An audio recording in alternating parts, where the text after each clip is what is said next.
नमो तस् भगवतो अरहतो सम्मा सम्बुद्धस्स।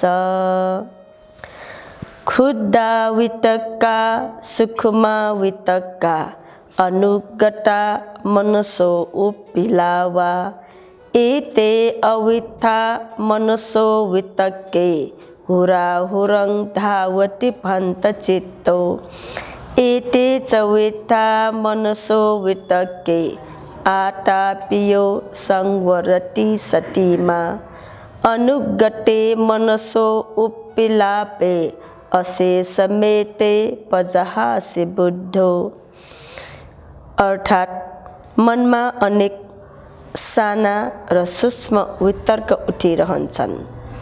यो वितर्कलाई जान्न नसकेर लोक परलोकमा भ्रान्त चित्त भएर घुमिरहन्छ। यो वितर्कलाई जानेर आत्मसंयम गरी स्मृतिमान हुन्छ। बुद्धले मनमा उठ्ने वितर्कलाई राम्रैसँग निशेष गरी छाडिदिन्छ। श्रद्धेय बन्तेहरूमा सादर वन्दना। त्यस्तै हाम्रा ज्येष्ठ गुरुमाहरूलाई वन्दना।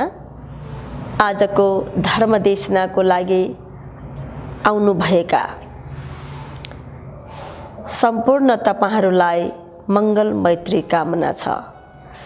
अनि विशेषतः यो साक्यसिंह बिहारबाट प्रसारित प्रज्ञा दर्पण युट्युब च्यानल सुनिराख्नुभएका सम्पूर्ण तपाईँ महानुभावहरूलाई पनि धेरै धेरै मङ्गल मैत्री कामना छ।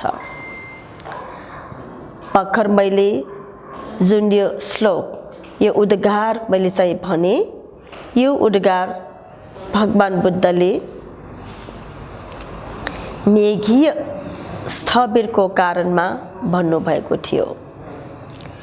यो उद्गार उडानको नन्द वर्ग सिद्ध्याएर, अस्ति हामीले सबैजना नन्द वर्गमै हामी चाहिँ थियौँ। आजदेखि हाम्रो नयाँ वर्ग मेघीय वर्ग सुरु हुनेछ। अनि यो उडान त्रिपिटकको एक खण्ड हो। अनि यो उडान भनेको के हो त? उद्गार।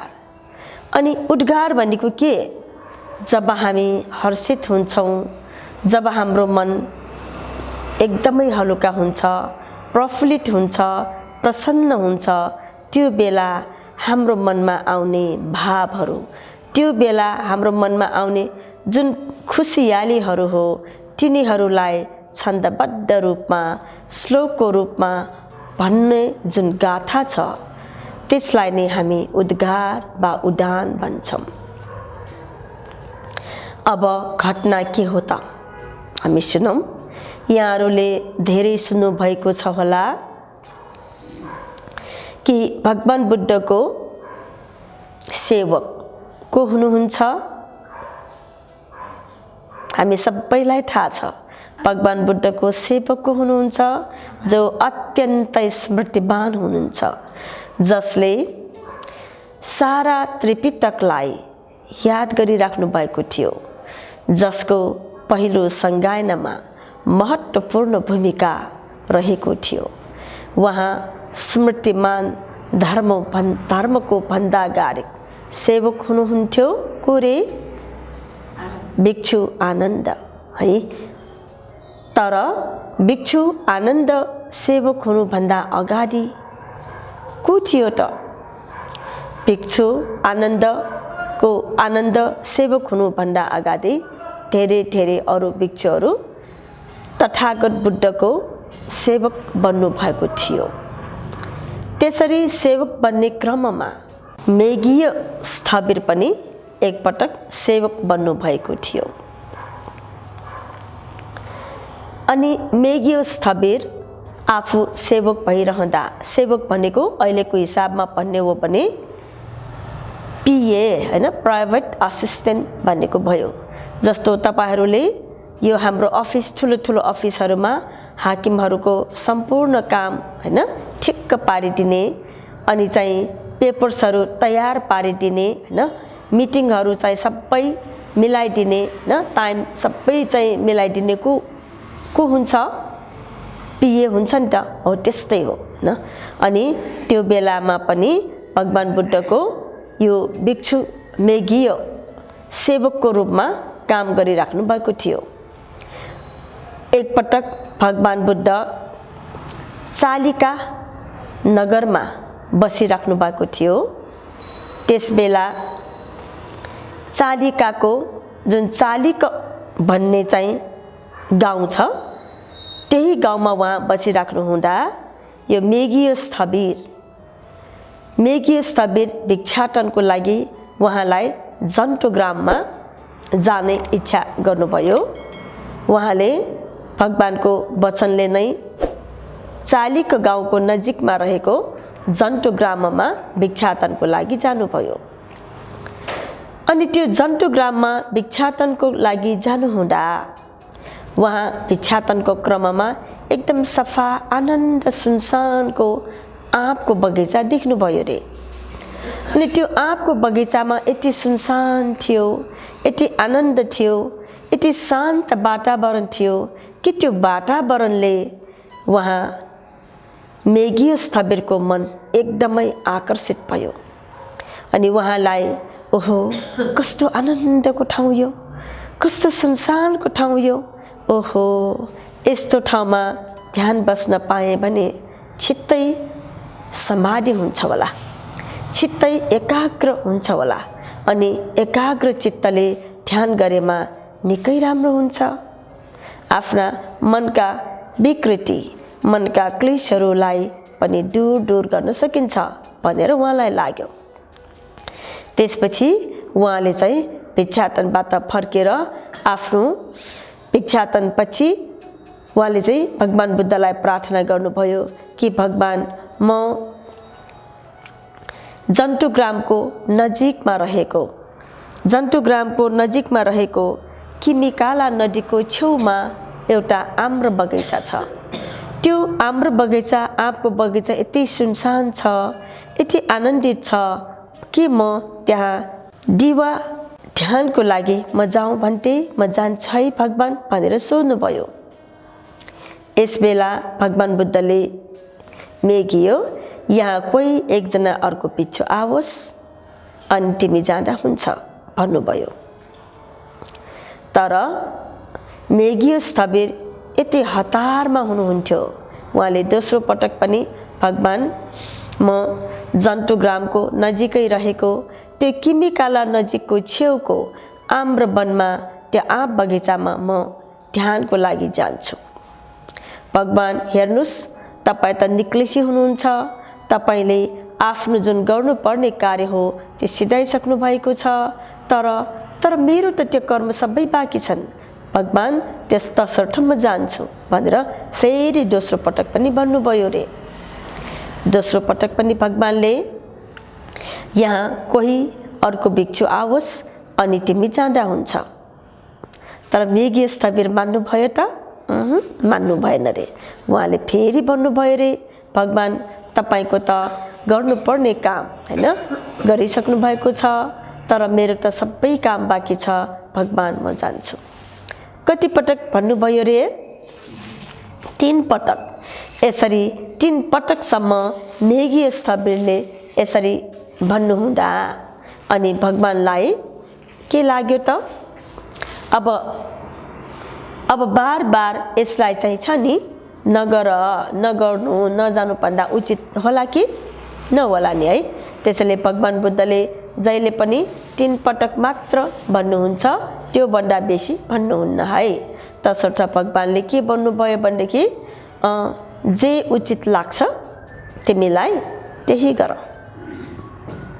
भन्नुभएपछि मेघीय स्थविर भगवानलाई वन्दना गरी कहाँ गयो रे? त्यो किमिकाला नदीको तीरमा रहेको आम्र बगैँचामा ध्यानको लागि जानुभयो। अनि वहाँ त्यो सुनसान त्यो शान्त ठाउँमा हैन आफूलाई त लाग्थ्यो नि एकाग्र चित्तले ध्यान गरौँ भनेर, अनि वहाँ चाहिँ ध्यान गर्नुभयो।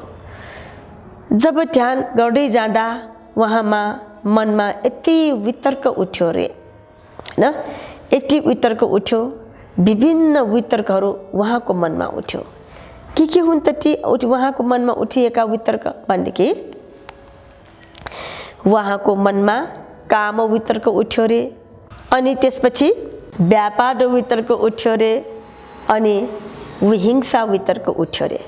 के वितर्क उठ्यो रे?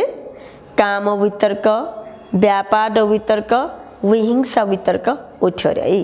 अब काम वितर्क भनेको के? चाहना हैन, काम तृष्णाका चाहनाहरू मनमा उठ्दो रहेछ। अनि व्यापार वितर्क भनेको के? जब ती कुराहरू चाहिँ पूर्ण हुँदैनन् हैन, आफूलाई अब चाहिँ अलि गाह्रो महसुस हुन्छन् अनि दिक्क लाग्छ। यी दिक्क लाग्ने आदि इत्यादि भावनाहरू सब के हुन् त? व्यापारका साथीहरू नै हुन् हैन, द्वेषका साथीहरू हुन्। त्यसैले उहाँलाई व्यापार वितर्क भनेको मतलब चित्तमा द्वेषका अनेक तर्कनाहरू उठ्यो रे। अनि उहाँलाई अर्को के वितर्क उठ्यो? विहिंसा। विहिंसा भनेको बदला लिने के हैन। अब बदला लिने त्यो चाहिँ पूर्ण नभएपछि हामी द्वेष चित्तलाई पूर्ण नभएपछि हामीलाई हिंसा विहिंसा हैन, त्यस्ता वितर्क पनि उठ्दो रहेछ। ती वितर्कहरू विभिन्न थरीका वितर्कहरू उठ्दाखेरि उहाँलाई के लाग्यो भनेदेखि ओहो, कसरी मेरो मनमा यस्ता वितर्कहरू आए? म त श्रद्धाले प्रवचित भएको व्यक्ति, म त आफूलाई चाहना राखेरै म भिक्षु बन्छु न भनेर बनेको मान्छे त्यति मात्र कहाँ हो र? आजको यो शान्त सुनसान यो जङ्गलमा हैन मैले चाहिँ ध्यान गर्छु भनेर दृढता गरी नै म आएको। यस्तो मनलाई दृढ गरेर आएको व्यक्तिमा यसरी काम वितर्क, व्यापार वितर्क, विहिंसा वितर्क कसरी उठ्यो? कसरी उठ्यो भनेर उहाँलाई नै के भयो त? गजब भयो रे। उहाँले त्यो दिनको पुरा दिवा ध्यान त्यहाँ बिताउनु भयो, तर हातमा के आयो त? केही पनि आएन हैन। उहाँले आफ्नो मनलाई जुन उद्देश्यले त्यहाँ जानुभएको थियो त्यो उद्देश्य पुरा गर्न सकेन उहाँले हैन। नसकेपछि उहाँ चाहिँ अब साँझको समय त फर्किनु पर्यो हैन। त्यो चाहिँ वनबाट उहाँ फर्किनु भयो। फर्किनु भइसकेपछि भगवानलाई हैन प्रार्थना गर्नुभयो, भगवान म फर्किसकेँ, मैले त्यहाँ ध्यान गरी बस्दाखेरि भगवान ममा यति धेरै काम वितर्कहरू आए, यति धेरै व्यापार वितर्कहरू आए, यति धेरै विहिंसा वितर्कहरू आए। भगवान म आफैलाई गजब लाग्यो। म त श्रद्धाले प्रवचित भएको मान्छे, अझ त त्यसमा पनि म ध्यानै गर्छु, ध्यानै गर्नु चाहिँ उचित होला भनेर त्यो शान्त त्यो चाहिँ त्यो एकान्त त्यो चाहिँ जङ्गलमा आफ्नै रुचिले गएको मान्छे म भगवान। तर मेरो मनमा यस्तो वितर्कनाले मेरो ध्यान एकाग्र हुन सकेन भगवान, त्यसैले म फर्केँ भगवान भनेर भन्न आउनुभयो रे।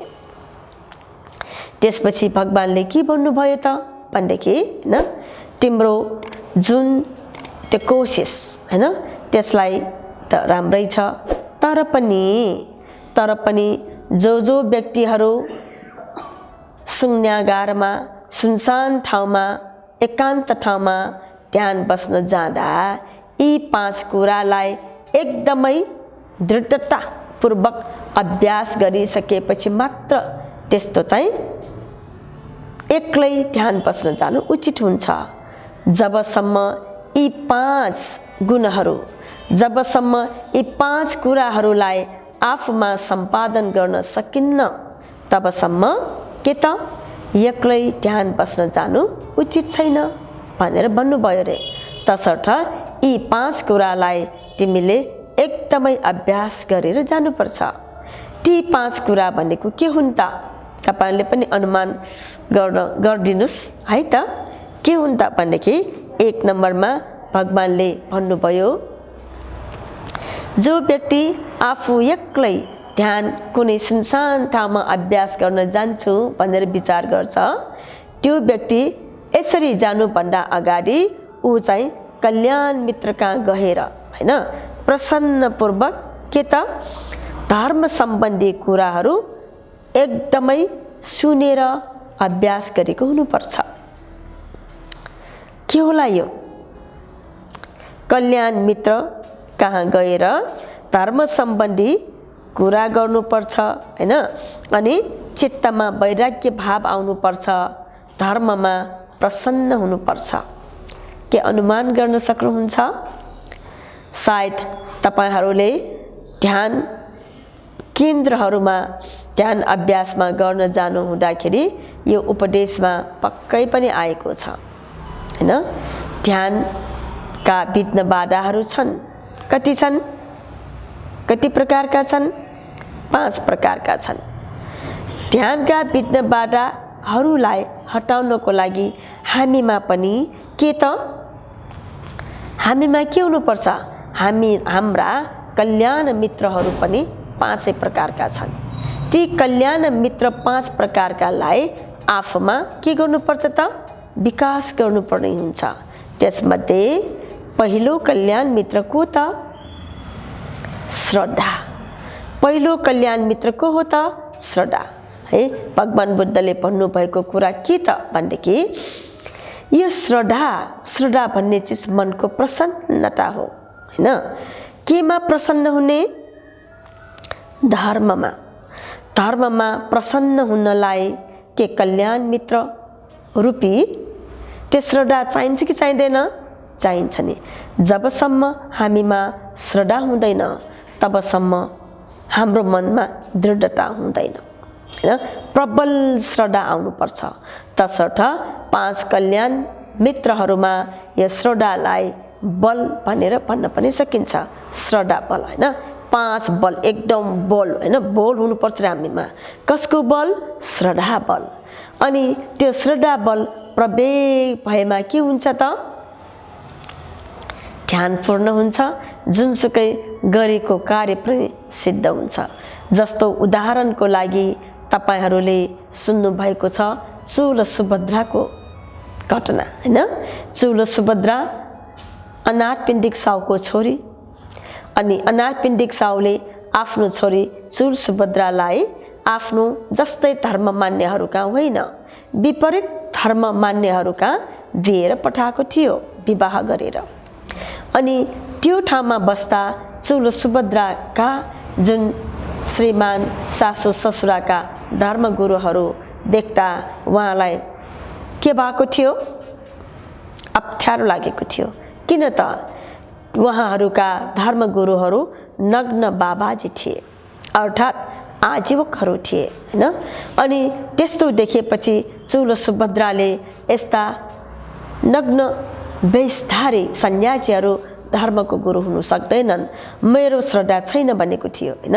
त्यसपछि चुल सुभद्राका सासू ससुराहरूले त्यसो भए तिम्रा धर्मगुरुहरू कस्ता थिए त भन्दाखेरि चुल सुभद्राले मेरा धर्मगुरुहरू कस्ता थिए भनेर बुद्धको हैन प्रशंसा, धर्मको प्रशंसा, सङ्घको प्रशंसा गरेर गाथाको रूपमा, उद्गारको रूपमा हैन छन्दबद्ध रूपमा भनेको थियो। अनि यो कुरा सुनिसकेपछि ती सासू ससुराहरूले लौ त त्यसो भए तिम्रा धर्मगुरुहरू हामीलाई देखाइदेऊ, तिमीले मुखले मात्र भनेर हामी विश्वास गर्दैनौ भनेपछि साँच्चै चुल सुभद्राले हैन एकदमै श्रद्धाले विभोर भएर हैन अनि हातमा के लिएर? फूलहरू लिएर, फूलको माला लिएर उहाँ दृढताका साथ हैन यो फूल मालाद्वारा भगवान शास्ताले हैन मैले भोलिको निमन्त्रणालाई हैन यो चाहिँ निमन्त्रणा गरेको हो भनेर उहाँले थाहा पाओस्। अनि थाहा पाओस् र यो निमन्त्रणालाई बुद्ध सहित भिक्षुसँगले स्वीकार गरियोस् भनेर एकदमै श्रद्धाले त्यो फूलको माला कहाँ पठाउनु भएको थियो? आकाशमा हैन त? आकाशमा फ्याँक्नु भएको थियो अरे। अब चुल सुभद्राको श्रद्धा यति प्रबल रहेछ त्यो फूलको माला गएर कहाँ पुग्यो? त्यो श्रावस्ती सहरको जेतवन बिहारमा बसिराख्नुभएका बुद्धको ठ्याक्कै छ नि माथि हैन, जस्तो हामी इला भन्छौँ त हैन, हो त्यो जस्तै ठ्याक्कै त्यो चाहिँ फुलको माला बस्न गयो रे हैन त। ल हेर अब है, यहाँ चाहिँ के भयो त भनेदेखि चौलो सुभद्रामा बुद्धप्रति, धर्मप्रति, सङ्घप्रति यति अपार श्रद्धा छ के। त्यसैले त्यो श्रद्धाको बलले आफूले आकाशमा फ्याँकेको यो माला कहाँ गयो त? श्रावस्तीको जेठवन बिहारमा, त्यो पनि बुद्ध बसिराख्नु भएको गण्डकुटीको माथि हैन त। हामीमा त्यस्तो क्षमता छ त? छैन। त्यसैले क्षमता हुन्छ जब हाम्रो श्रद्धा प्रबल हुन्छ रे। त्यसैले एक्लै ध्यान अभ्यास गर्न जानु त राम्रो हो, तर त्यहाँ जाने एक्लै ध्यान अभ्यास गर्न जाने व्यक्तिले पहिला के गर्नु पर्यो त? श्रद्धा बल, श्रद्धालाई एकदमै बलियो पार्नु पर्छ रे, एकदमै। अनि त्यसै बलियो हुन्छ त श्रद्धा? हुन्न नि। यसलाई बलियो पार्न के गर्नु पर्दो रहेछ त? कल्याण मित्र, धर्मगुरु हो कि हैन, बुद्ध भिक्षुसँग हैन, अथवा ध्यान भावना सिकाउने हैन ठाउँमा गुरुहरूद्वारा एकदमै राम्ररी राम्ररी राम्ररी धर्मलाई बुझेर जानुपर्छ।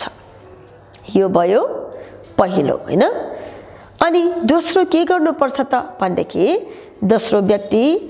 दोस्रो जो व्यक्ति चाहिँ शून्यागार एक्लै बसेर ध्यान अभ्यास गर्न चाहना राख्छ भने उसले अर्को चाहिँ के गर्नुपर्छ भनेदेखि ऊ एकदमै शीलवान हुनुपर्छ रे।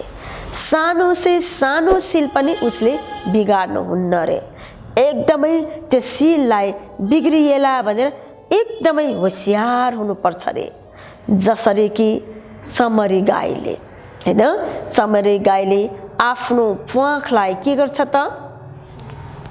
एकदमै रक्षा गर्छ, आफ्नो ज्यान भन्दा पनि प्यारो गरेर रक्षा गर्छ। त्यस्तै एउटा आमा जसको एउटा मात्र सन्तान छ भने त्यो आमाले आफ्नो छोरा वा छोरीलाई कति रक्षा गर्छ होला? गर्छ गर्दैन? आफ्नो ज्यानको परवाह राख्दैन, तर त्यो एक्लो सन्तानलाई के गर्छ त? ढिलो ज्यान रक्षा गर्नुहुन्छ। हो त्यस्तै शीललाई के गर्नुपर्छ? रक्षा गर्नुपर्छ। एकदमै संयमित हुनुपर्छ रे है।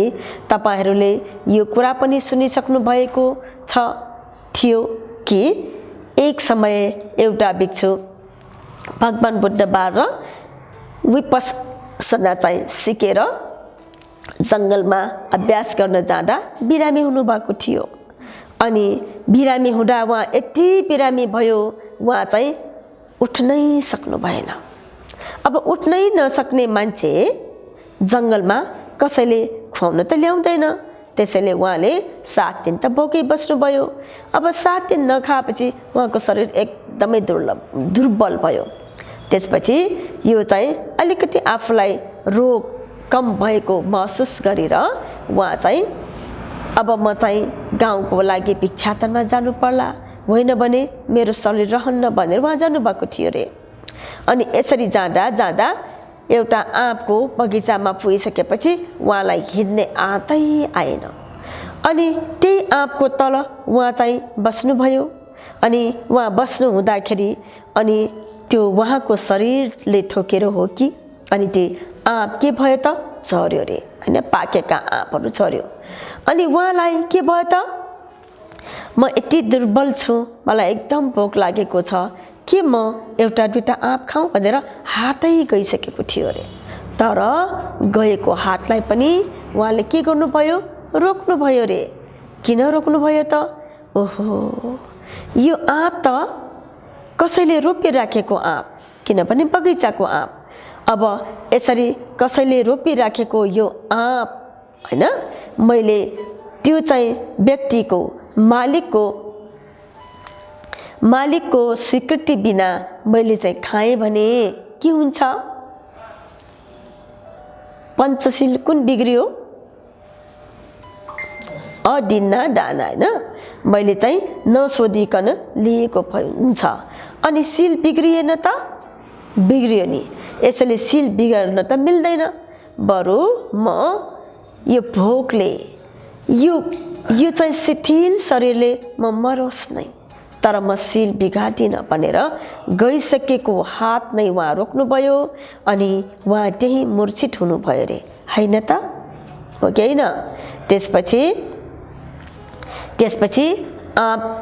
बगैँचाको मालिक त्यहीँबाट आइराख्दाखेरि आफ्नो आँप बगैँचामा हेर्न जाँदा होइन, त्यहाँ एउटा भिक्षु लडिराखेको मूर्छित अवस्थामा देख्नुभयो। त्यो देखेपछि ओहो, यो भिक्षु त मूर्छै भयो। हेर्नुभयो एकदमै कमजोर रहेछ। त्यसैले आफूले त्यो तल चरिराखेका 2-4-5वटा आँपहरू होइन निचोरेर आँपको झोल त्यो भिक्षुको होइन भिक्षुलाई पिलाइदिनु भयो। अनि जब आँपका झोल आफ्नो शरीरमा गए, बिस्तारै बिस्तारै भिक्षुमा के आए त? शक्ति आए, होस आए, हो कि होइन? अनि त्यो आँप बगैँचाको मालिक बडा गजब भयो रे। ओहो, कस्तो भिक्षु रहेछ, यहाँ यत्रो तत्र त आँप छरिराखेकै हो, आफूले 1-2 खाएमा त होइन हुन्थ्यो नि शरीरमा तागत। अनि गजब भएर उहाँले सोध्यो रे, भन्थे एउटा कुरा सोध, यहाँ तपाईँ मूर्छित अवस्थामा हुनुहुन्छ, तपाईँमा तागतै छैन, यति शरीर शिथिल छ, यहाँ भुइँमा यतिका आँप झरिरहेका छन्, तपाईँले आफ्नो शरीर बचाउको लागि यी आँपहरू खाए के पो हुन्थ्यो र? तपाईँमा तागत आउँछ किन भन्दाखेरि भन्तेले के भन्नुभयो? कुरा त सही हो उपासक, तर म खान सक्दिनँ। किन?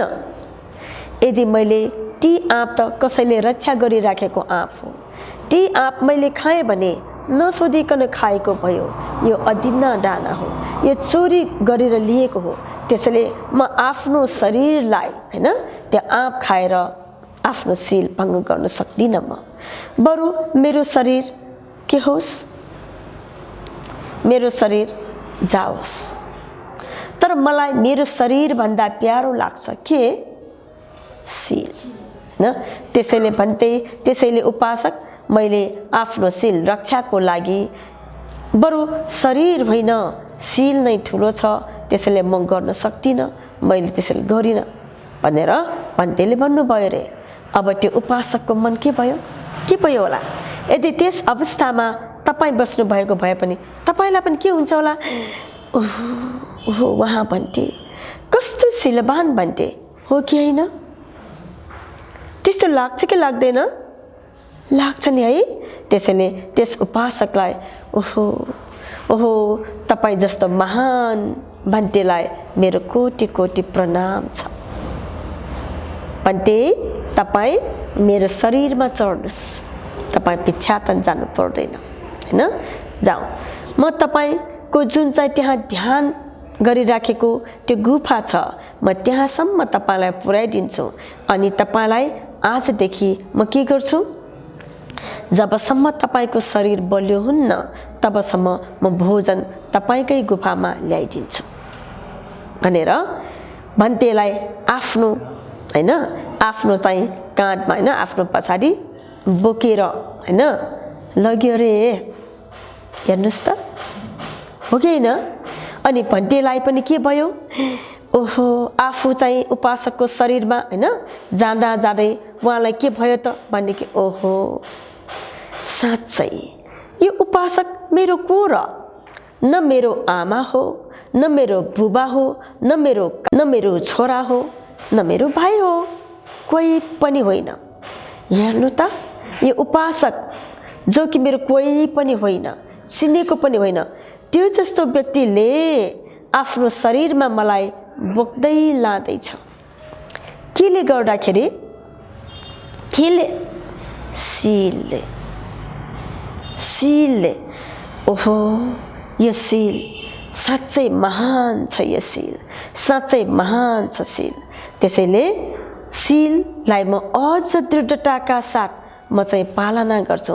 ओहो सिलको गुण भनेर उहाँले शिलानुसति, हागे अनुसति 10 वटा मध्ये शिलानुसति पनि एउटा हो। शीललाई अनुस्मरण गर्दै ध्यान गर्नु हैन। उहाँले शीललाई अनुस्मरण गर्दै गर्दै गर्दै हैन त्यो पछाडि बसेर हैन जाँदै जाँदै जाँदै यसरी जानु हुँदाखेरि त्यो शीलानुस्मृतिलाई यति अभ्यास गर्नुभयो। त्यो उपासकको पछाडि बस्दा बस्दै उहाँले शीललाई हेर्दा हेर्दै हैन त हो कि हैन, शीललाई अनुस्मरण गर्दा गर्दै त्यो शील अनुस्मरण गरेको आफ्नो चित्त हैन, आफ्नो चित्त कसरी उदय र व्ययको स्थानमा छ, कसरी उत्पत्ति भइरहेको छ चित्तमा, के विनाश भइराखेको छ चित्तमा। यी उत्पत्ति र विनाश उदय व्ययलाई हेर्दा हेर्दै हेर्दा हेर्दै उहाँ के हुनुभयो त मार्गफल लाभ गर्नुभयो रे। हेर्नुहोस् है, शीलानुसति भनेको यति चाहिँ महत्त्वपूर्ण रहेछ। त्यसैले भगवान बुद्धले कसलाई भन्नुभएको, मेघीय स्थविरलाई हैन, मेघीय तिमीमा सुनसान ठाउँमा जान्छु हैन, आफू एक्लै अभ्यास गर्छु भनेर जुन जाँगर छ हैन त्यो चाहिँ राम्रो छ। तर त्यहाँ जानुभन्दा अगाडि के गर्नुपर्छ रे, यी 5 कुरा सिकेर जानुपर्छ हैन, जसलाई हामी 5 बल भन्छौँ, 5 इन्द्रिय भन्छौँ। यो सप्ततिंश बोधिपाक्षीय धर्म पनि हो। त्यसैले यी 5 बललाई बलियो भएर जानुपर्छ हैन। तीमध्ये नम्बर 1 के हो, भर्खर मैले भने श्रद्धा बल हैन, एकदमै प्रसन्न चित्त केमा, धर्ममा, केमा, धर्म अभ्यासमा, धर्ममा खूब प्रसन्न चित्त हुनुपर्छ। एकदमै धर्म प्रति प्रसन्न चित्त भएको यो बल हुनु पर्यो के, यसले आफूलाई बल दिनु पर्यो। अनि अर्को के त, शील हैन, त्यो शीललाई बल बनाउनु पर्यो हैन। शील पालनालाई आफ्नो ज्यानलाई पनि वास्ता नगरिकन शीलको महत्त्वलाई चाहिँ देख्नु पर्यो भनेको हैन। त्यसैले यसरी चाहिँ नगरिकन हुन्न भनेर भन्नुभयो हैन। तेस्रो नम्बरमा छ वीर्य है, चौथो नम्बरमा छ समाधि, पाँचौं नम्बरमा छ प्रज्ञा है। आज म अरूको चाहिँ व्याख्या म गर्दिनँ। आज मैले कसको व्याख्या गरेँ, श्रद्धा बल, शील बल हैन, यो दुईटाको पनि म अर्को पटक के को भन्नेवाला छु, वीर्य बल अनि समाधि बल, प्रज्ञा बल है त। अब जसरी मेघीय स्थविरलाई त्यो एकान्त ठाउँ देखेपछि ध्यान अभ्यास गर्न जान मन लागेको थियो, हामीलाई पनि कहिलेकाहीँ घरमा बस्दा बस्दा घरका झन्झटहरू हेर्दा हेर्दा के हुन सक्छ, ध्यान अभ्यास गरौँ जस्तो लाग्छ होला नि। तर के हुनु पर्दो रहेछ त, ध्यान अभ्यास गर्न जानुभन्दा अगाडि यी 5 चिजलाई बलियो बनाएर जानुपर्ने हुन्छ। यी 5 चिजलाई बलियो बनाएर हामी गएनौँ भने के हुनुपर्छ त, त्यो चाहिँ दृढ चित्त लिएर ध्यान केन्द्रमा गइसकेका हामी बिचैमा त्यो शिविरलाई पुरा नगरी के हुन सक्छ, फर्किने मनमा आउँछ, कोही कोही त भाग्छ पनि हो कि हैन हगे। त्यसैले ध्यान केन्द्र जानुपर्छ, एकदमै अभ्यास गर्नुपर्छ। अझ ध्यान केन्द्रमा त हामी सामूहिकमा अभ्यास गर्छौँ, एक्लै होइन। जब सामूहिक अभ्यासले यी 5 कुराहरू विकास भइसकेपछि अनि हामी के गर्नुपर्छ त, अनि एक्लै एक्लै शून्यगार हैन, जहाँ सुनसान ठाउँ छ, अब एक्लै अभ्यास गर्न सक्ने भयो भन्ने चाहिँ हुनुपर्छ। होइन भने हामीलाई पनि के हुन्छ त, ध्यान बस्दा अनेक कुरा खेल्छ के हैन, अनेक कुरा खेल्छ। अनि हामीलाई त्यो कुरा खेलेको मनलाई ध्यान यो बेला ठिक छैन होला, कति कुरा आएको, यसरी कुरा खेलाएर ध्यान बस्नु त समय बर्बाद भयो नि, त्यसको सट्टा नगरौँ भनेर हामी चाहिँ आसनबाट के गरिन्छ, उठिन्छ नि हो कि हैन हो। तसर्थ भगवान बुद्धको यो उपदेश साँच्चै महत्त्वपूर्ण लाग्यो मलाई है। एक्लै ध्यान अभ्यास गर्न चाह राख्छ भने उसले पहिला के गर्नु पर्यो? ध्यान केन्द्रमा सामूहिक अभ्यास गर्नु पर्यो। सामूहिक अभ्यास गर्न जान इच्छा जगाउनलाई पनि यसरी हैन, हामी कहाँ 2 प्रकारका विहारहरू छन्। यस्ता विहार जहाँ धर्मको कुरा सिकाइन्छ न, त्यस्ता विहारहरूमा पहिला हामीले के गर्नु पर्यो रे? श्रद्धा जगाउनु पर्यो, धर्म धेरै सुनेर, शीलको महत्त्वलाई बुझेर शील पालनाको अभ्यास गर्नु पर्यो हैन त। अनि मनमा उत्साह ल्याउनु पर्यो, अनि केही हैन राम्रो कुरामा समार्य, राम्रो कुरामा मन ल्याउने एकाग्रता बढाउनु पर्यो, अनि ज्ञान गुणका कुराहरूको प्रज्ञा वृद्धि गर्नु पर्यो। त्यसपछि हामी जान्छौँ कहाँ? ध्यान केन्द्रमा। त्यसपछि हामी के गर्छौँ त? पुरा 5 बल हामीमा आइसकेपछि अब भने ध्यान केन्द्र नगइकन हामीहरू आफ्नै स्थानमा हैन, आफ्नै घरमा शून्यागार जस्तो बनाएर हैन, अथवा आफ्नै घरमा कुटी जस्तो बनाएर बस्न सक्छौँ भनेको भयो तपाईहरूलाई। अनि हामीलाई नि हामी जस्ता सन्यासी प्रवजितहरूले पनि हैन त्यो रमाइलो त्यो सुनसान ठाउँ देख्दैमा जान नहुने रहेछ है। त्यो चाहिँ पुरा पक्ट भइसकेपछि एकदमै जानुपर्ने रहेछ। त्यही हो प्रवजितहरूको उद्देश्य हैन त। यसरी मेघीय स्थविरलाई फर्किसकेपछि भगवान बुद्धले यसरी उपदेश गर्नुभएको थियो। अनि आज तपाईहरूले हाम्रो यो प्रज्ञा दर्पण युट्युब मार्फत सुन्नुभयो, त्यसको लागि धेरै धेरै साधुवाद छ। र हाम्रो साक्यसिंह बिहारमै कोही तपाईहरू यहाँ आउनुभयो हैन, यो चाहिँ बन्दाबन्दीको समय छ, त्यसैले थोरै मात्र आउन सकेका छौँ। यसरी सुन्नुभयो, यसको लागि तपाईहरूलाई धेरै धेरै नै साधुवाद छ, धन्यवाद छ। हाम्रा प्रज्ञा दर्पणको युट्युब च्यानल मार्फत तपाईहरूले मात्र होइन, आफ्ना घर परिवार, आफ्ना नाताकुता, आफ्ना टोल छरछिमेकीलाई पनि यो कुरा सुनाइदिनुस्। उहाँहरूले पनि बिहारमा नआए तापनि यो चाहिँ युट्युबबाट प्रज्ञा दर्पण च्यानल सुन्नु भएर धर्मको स्वाद लिनुस्। धर्मका सुनेर, धर्मका कुरा सुनेर आफ्नो मनलाई हैन अकुशलबाट कुशलतर्फ दोहोऱ्याउन सकोस्, आफ्नो मनलाई शुद्धता गर्न सकोस्, यही हाम्रो प्रार्थना छ। भवतु सब मङ्गलम्।